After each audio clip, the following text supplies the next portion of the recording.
Vidéo assez improvisée au vu de ce qui se passe sur les réseaux sociaux présentement. Le candidat nouveau président Bassirou Faye a été élu président du Sénégal, le président le plus jeune du Sénégal à date, à seulement 44 ans.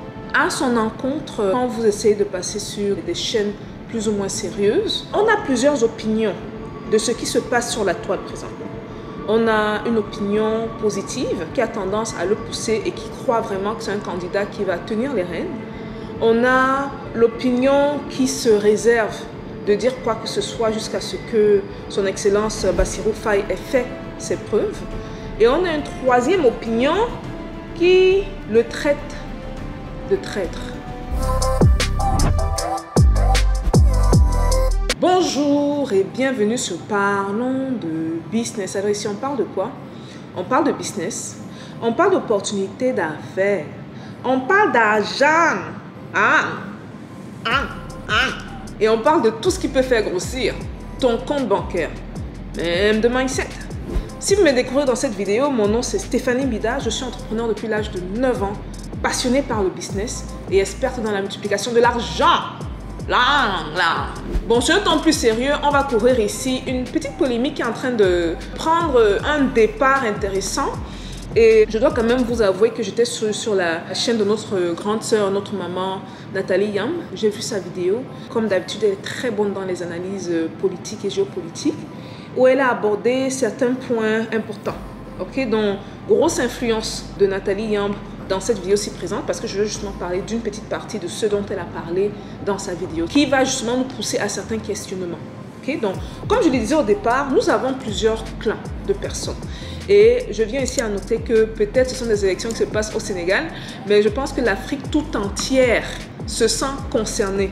Principalement parce que le Sénégal a toujours brillé par sa démocratie, par le fait que c'est un pays de paix, et que soudainement, les Sénégalais ont montré des crocs et ont voulu vraiment choisir leur candidat, ce qui était le cas. Je viens ici rappeler à certains qu'on avait deux candidats bien précis, l'ancien Premier ministre de 1 et Bassirou Faye de 2. Bassirou Faye qui est, certains l'appellent le poulain de Sonko, certains l'appellent le bras droit de Sonko. Lui-même, il appelle Ousmane Sonko président Sonko. Après s'en être pris au président Ousmane Sonko, ils s'en sont pris à moi. Donc vous voyez que même lui, il s'adresse quand même à Sonko avec un certain respect.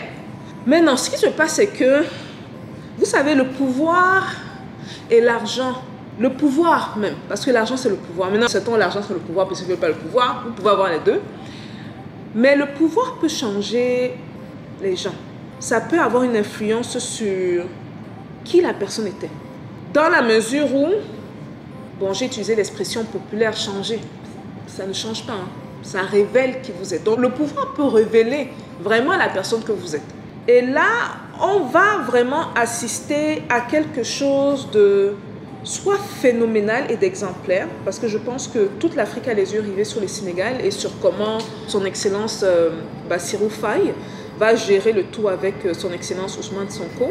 Et s'ils arrivent à créer une synergie de feu, je pense que la jeunesse africaine sera plus qu'inspirée par ce travail en commun. Certains les appellent des jumeaux, certains les appellent l'un et le second de l'autre. Connaissant personnellement les Sénégalais, je dois avouer quand même que c'est un peuple très humble, voire un des peuples les plus humbles sur la planète.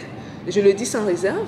Donc peut-être ce à quoi les gens s'attendent de négatif, ça peut ne pas arriver. Bref, pour revenir un peu à ce que je disais un peu plus tôt, on a certains panafricains qui sont très positifs et qui se disent, bon voilà, ce que Faye défend, de même que Sonko. Je rappelle ici qu'ils sont contre la corruption, contre la fraude fiscale, contre les avantages donnés aux multinationales au détriment des business locaux. Donc si on prend seulement ces trois-là, il y a bien sûr autre chose derrière. Faye, qui apparemment ce combat lui tient vraiment beaucoup à cœur, est pour le fait que les Sénégalais ne voyagent plus et n'aillent plus mourir dans la mer.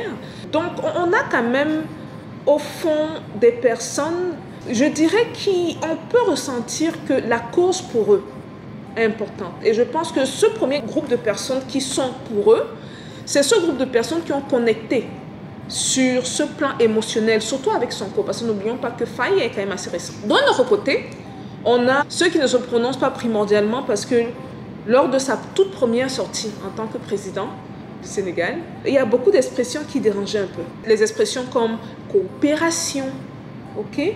Et ceux qui ont suivi une ou deux chaînes françaises en passant, vous avez bien entendu sur ces chaînes-là. Et je sais que beaucoup d'entre vous suivez ces chaînes-là, alors qu'on me demande de ne pas les suivre, ok? Mais moi, je l'ai lu en fait, hein, les titres sur les blogs, là. Je n'ai pas cliqué dessus, ça ne valait pas la peine. Il disait des choses comme, voilà, Faye ne met pas la France de côté, Faye est ouvert.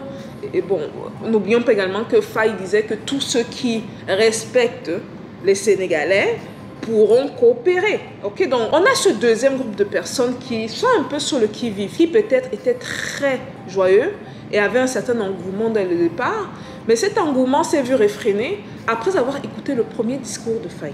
Maintenant, on a ce troisième groupe qui ne sont pas nécessairement anti-Macky Sall. Okay, donc on peut se dire, bon, c'est ceux qui voulaient que Macky Sall continue, parce que mine de rien, avouons-le, le gars travaille, okay, ayant au moins l'honnêteté intellectuelle de le reconnaître. C'est un gars qui travaille et c'est un gars qui, je pense vraiment, à la suite des morts, parce que vous savez qu'il y a eu trop de morts lorsque Macky Sall a fait sa sortie du troisième mandat et qu'il y a de la rébellion et que les Sénégalais ont pris les rues.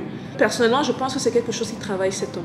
C'est mon point de vue personnel. Ça reste mine de rien intellectuel et plus ou moins dans ses interventions, on peut quand même sentir that is somebody who cares.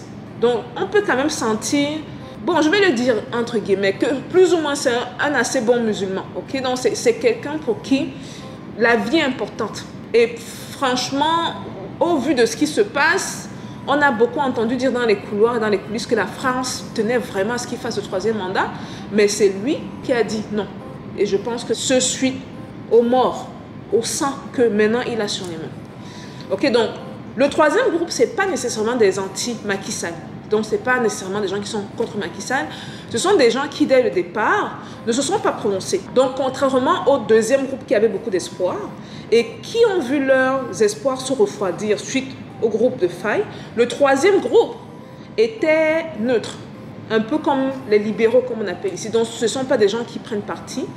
Et ce sont des gens qui ont observé sans pour autant se prononcer, proprement dit. Et donc, suite au discours en question, ont choisi leur camp et ont maintenant des réserves à l'encontre de Bassirou Faye, à savoir que c'est un traître. Bon, je viens rappeler ici que, bizarrement, Faye et son co sortent seulement quelques jours avant les élections. Ok? Et cette partie-là, je vais prendre de la vidéo de la grande sœur Nathalie Yam, qui disait qu'elle ne sait pas exactement ce qui s'est dit, mais pour sûr, il y a eu des accords pour qu'on les fasse sortir. Elle a pris plusieurs entités avec qui les accords ont eu lieu, entre autres le président, l'ancien président Macky Sall, la France, la CEDEAO et j'en passe. Et donc, les dits accords, qu'est-ce que ça dit exactement? On ne sait pas. Par contre, j'ai regardé un extrait d'une vidéo de Faye, je pense que c'est Dakar Express, la chaîne, après qu'il soit sorti de prison avec son co. Je vous laisse écouter et on revient. Refusé de prendre le bracelet en prison parce qu'on me l'a proposé. Après 2 mois d'incarcération, ils sont venus me dire, ok, on peut te libérer, mais à condition que tu prennes le bracelet. Je dis que je ne prendrai pas le bracelet. Pourquoi? Parce que je ne peux pas prendre le bracelet. Je n'ai rien fait. Quand vous aurez fini avec votre ingénieur électoral, mais remettez-moi là où vous m'aviez trouvé, à savoir mon bureau à 22 h, à des heures d'arrestation illégale. Mais tout ça a été entretenu par des gens à qui ne profitait pas notre candidature. Après s'en être pris au président Ousmane Sonko, ils s'en sont pris à moi. Même dans les chefs d'accusation de jonction de la procédure me concernant, il y a eu le vol de portable, alors que j'étais en prison. Président, où est le portable? J'ai rappelé votre formule qui décrit la logique politique dans laquelle vous êtes tout le temps inscrit, à savoir que le Sénégal n'a pas besoin de messie ni de héros, mais d'une masse critique de citoyens qui sont conscients des enjeux.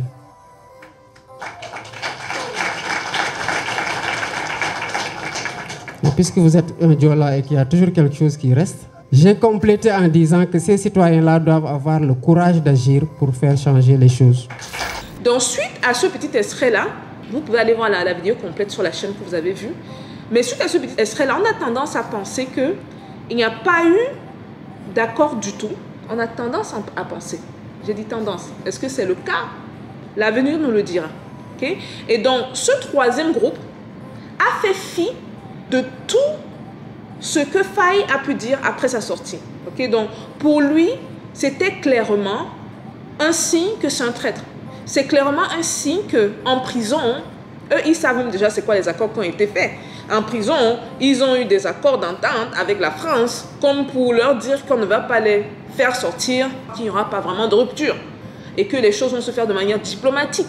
Et donc, la France peut rester sur le sol sénégalais. N'oublions pas que le Sénégal est l'un des derniers pays en Afrique où la France a ses bases militaires. Et ceux qui connaissent Ouakam, vous savez exactement d'où je parle. Tous ceux qui passent par Ouakam là, vous allez voir, il y a base militaire française posée comme ça là-bas. À se demander. Donc là, nous avons clairement trois groupes de personnes. Dites-moi, vous faites partie duquel? Du premier groupe, qui sont pro-Faye, sans hésitation, du deuxième groupe, neutre, ou du troisième groupe, il y a des personnes qui sont sûres que Faye, c'est juste un traître, c'est une nouvelle marionnette qui s'est fait manipuler et qui est maintenant au pouvoir. Quant à moi, je garde le positivisme. Je ne pense pas que ce soit un hasard que les choses soient en train de bouger de la manière que les choses bougent en Afrique. On va observer Faye, bien sûr, avec beaucoup d'attention. On va voir donc ce sera quoi ces décisions par rapport à l'armée française. Pour moi, ce sera un très bon indicatif de quel côté il est. Bien que je viens ici admettre que le Sénégalais, dans sa nature, n'est pas quelqu'un qui aime la confrontation et la guerre. Okay? C'est quelqu'un qui va chercher la diplomatie, dont les voies diplomatiques, au lieu de foutre les gens à la porte. Ça, c'est le Sénégalais de nature. Donc, peut-être, est-ce que Faye joue la carte de la diplomatie? Il joue peut-être la carte de la ruse? Ou bien, peut-être, c'est qu'il y a eu des accords avec la France, que sais-je. Je vous attends dans les commentaires, les gars. On se voit à la prochaine vidéo. Peace out.